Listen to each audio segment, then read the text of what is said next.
de langue dans cette école d'un quartier populaire de Rabat. Pas d'arabe ni de français. Ici, on étudie le tamazirt, la langue des Imazirones, c'est-à-dire des Berbères, les premiers habitants d'Afrique du Nord. Au mur, les 33 lettres du tifinagh, l'alphabet traditionnel.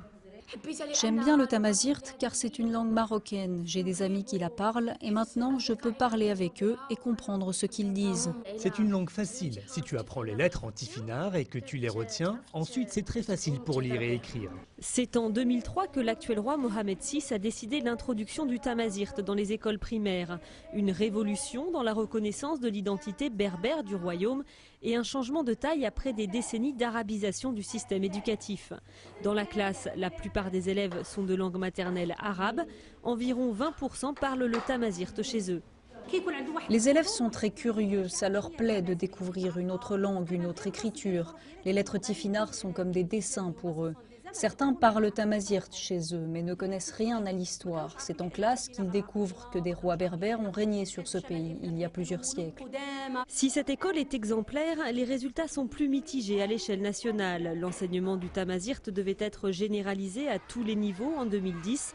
Aujourd'hui, on en est loin. Il est toujours absent des collèges et des lycées et ne concerne que 14% des élèves du primaire. D'après le ministère de l'Éducation, c'est un problème de ressources humaines.